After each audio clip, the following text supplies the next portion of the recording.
ಕಳೆದ ಒಂದು ವಾರದಿಂದ ಬಿಡಾಡಿ ವಾಹನಗಳಿಗೆ ನೋಟಿಸ್ ಅಂಟಿಸುವಂತಹ ಪ್ರಕ್ರಿಯೆ ಆಗ್ತಾ ಇದೆ. ಬೆಂಗಳೂರು ಸಂಚಾರಿ ಪೊಲೀಸರಿಂದ 1500 ವೆಹಿಕಲ್ಸ್ ಅನ್ನ ಗುರುತು ಮಾಡಲಾಗಿದೆ. ಕಳೆದ ಒಂದು ವಾರದಿಂದಲೂ ಕೂಡ ಈ ನೋಟಿಸ್ ಪ್ರಕ್ರಿಯೆ ಆಗ್ತಾ ಇದೆ. ಬೆಂಗಳೂರು ಸಂಚಾರಿ ಪೊಲೀಸರಿಂದ 1500 ವೆಹಿಕಲ್ಸ್ ಅನ್ನ ಕೂಡ ಗುರುತು ಮಾಡಲಾಗಿದೆ.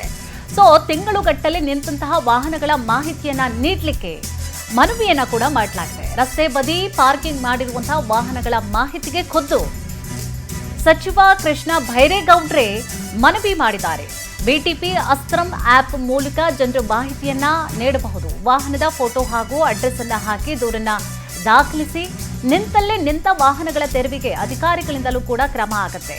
ಸಂಚಾರಿ ಪೊಲೀಸರು ಜಿಬಿಯ ಅಧಿಕಾರಿಗಳಿಂದ ವಾಹನಗಳ ತೆರವು ಕಾರ್ಯ ಕೂಡ ಈಗಾಗಲೇ ಆಗ್ತಾ ಇದೆ. ಫಸ್ಟ್ ನೋಟಿಸ್ ಅನ್ನ ಅಂಟಿಸುವಂತಹ ಪ್ರಕ್ರಿಯೆ ಆಗುತ್ತೆ. ಜೊತೆಗೆ ನಿಮ್ಮ ಒಂದು ಗಮನಕ್ಕೆ ಬಂದರೂ ಕೂಡ ಬಿಟಿಪಿ ಅಸ್ತ್ರಂ ಆಪ್ನ ಮೂಲಕವಾಗಿಯೂ ಕೂಡ ಮಾಹಿತಿಯನ್ನ ನೀಡಬಹುದು ಅಂತ ಹೇಳಿ ಖುದ್ದಾಗಿ ಸಚಿವರು ಹೇಳಿದ್ದಾರೆ. ಬೆಂಗಳೂರಿನಲ್ಲಿ ಬೀಡಾಡಿ ವಾಹನಗಳನ್ನು ತೆರವು ಮಾಡುವ ಕಾರ್ಯಾಚರಣೆಯನ್ನ ಜಿಬಿ ಆರಂಭ ಮಾಡಿದೆ.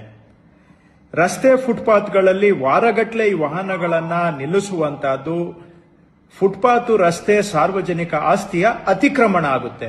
ಇದರಿಂದ ಪಾದಾಚಾರಿಗಳಿಗೂ ತೊಂದರೆ, ಟ್ರಾಫಿಕ್ಗೂ ಕೂಡ ಬಹಳ ತೊಂದರೆ.